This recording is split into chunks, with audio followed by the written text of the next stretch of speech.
So what is up mga tropa? Ako nga pala si Benson Gaming and welcome sa aking YouTube channel. Kaya sana mag-subscribe kayo kung pwede po. Marami pong salamat. So today po pala ay maggagawa po tayo ng farm. At kung mapapansin nyo, pwede na tayong mag full set of iron armor. So ito na ang ating unang full set of iron armor. So siguro gawa na rin tayo ng diamond pickaxe na. Yan, gawa tayong isa. So yan, pagigising lang natin and simulan na rin natin tong farm na to. Siguro dito na lang muna, tanggalin na natin tong mga damo natin. So ayoko dyan sa malaking yan kasi diyan ko ilalagay yung aking main house soon. So ganito lang naman siya, basic lang. And then aking grass dito, tanggalin muna natin itong mga to. Hirap tanggalin men pag naka-speed control. Parang nilag ko pa, handag pa ng cellphone ko. So yan, tanggalin muna natin.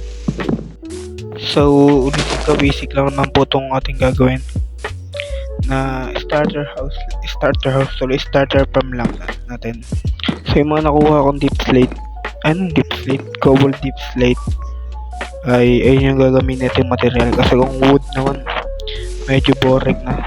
Lagyan muna natin ng design man lang. So pabox lang naman to syempre. So 5x5 yung ginawa ko dyan. Yan, para kahit paano may farm tayo. Parang nangyari sa akin sa episode 1 yun, ay may tumutang na grass. So lagyan pa natin ng isa, then connect na natin to. And may sumama na naman, may lumutang na naman. So ganyan lang natin siya gagawin. I-connect lang natin.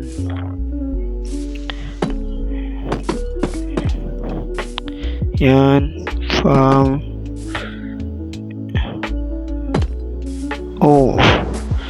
and umulan pa. So okay na yun siguro. So nalagyan ko na ng mga butas, then lagyan natin yung isang yan. Then ihaw na natin tong mga to para malagyan natin ng potato. So ihaw na natin yan. Lagyan na natin ng mga patatas to. Alam ko kulangin yan, pero pag tumubo naman yan magkakaroon tayo. Kaya proceed tayo dun sa ating wheat farm. So wheat farm yung ating sunod na gagawin. And I think it's looking good naman for starter farm, no? So dito sa isa, iniisip ako, kasi pangit naman kung ganito yung gusto kong mangyari. Yan. So magmumukha siyang parang magkakabit. Then tong fence, yan, siguro nakikita nyo na kung anong itsura niya, no? Pabakas lang uli yan dyan. So place na natin tong ating mga fence na gawa sa deep slate. So tapos na po siya. So nakita nyo naman kung sabi ko sa inyo, alam nyo na yung maging itsura niyan eh. Kaya ni-skip ko na. So tanggal natin itong mga grass na ito. Pwede natin siya lagyan ng tubig.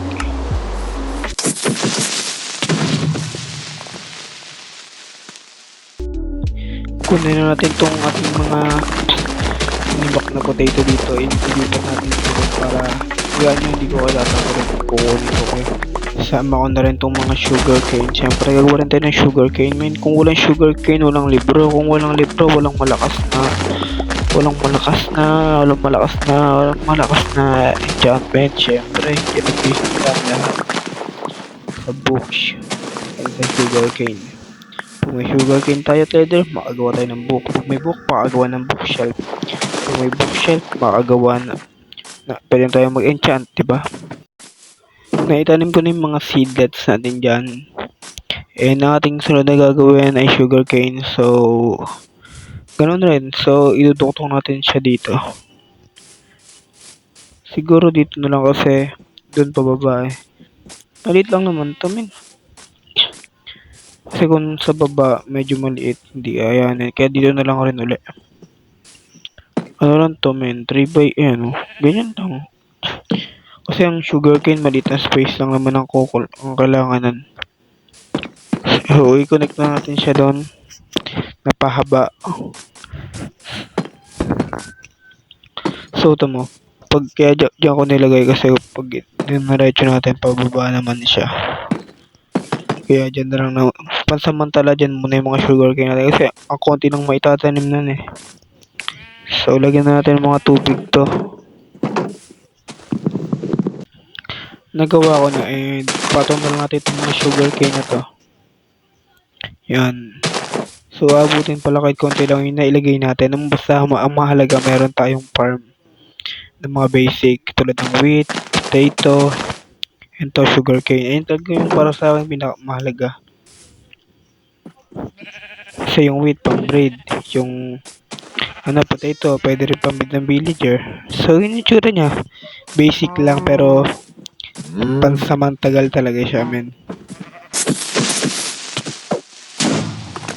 Tapos na tayo sa farm and ang bala ko ay kumuha tayo ng madaming stone. Ang kaso, ayokong gawin yun kasi ayun yung farming area natin. Ay, mining area pala. Kaya gagawa tayo dito ng panibagong butas. Kasi kung mag-i-imbok tayo ng mga bato. And kaya ito yung napili ko kasi ano to eh. Like tatanggalan natin ng kumbaga magkaka-space. Baka magamit natin yung space sa building by soon. So kaya kailangan ko ng madaming cobblestone kasi ang bala ko ay next episode ay gumawa tayo ng mob farm. And madali naman siya gawin kaya ayun na nga. So ganito lang yung gagawin ko para makakuha ng mga cobblestone. Basagin lang natin siya ng basagin. And hanggang sa maging maluwag to para makuha tayo ng madaming cobblestone. And I hate copper talaga. Bakit ba ang daming copper? Sa update, ito nabasag na yung pickaxe ko. And ang nakuha natin ay konting stock lang. Pero mga cobblestone naman ako doon. So, 4 stock lang to. And nasa kalahati na rin. So, kasi kailangan ko talaga ng materials para sa and ang pangit naman kung halo-halong bato, di ba? Kaya cobblestone yung so dito ko natatapos yung tong episode na to and dito ko na ito na nakikita nyo tong farm natin. Nagawa ko na starter simple farm lang naman yan. And siguro by next episode mo farm na tayo and siguro off cam ko na lang yung pagkuha ng mga bato. Thank you for watching.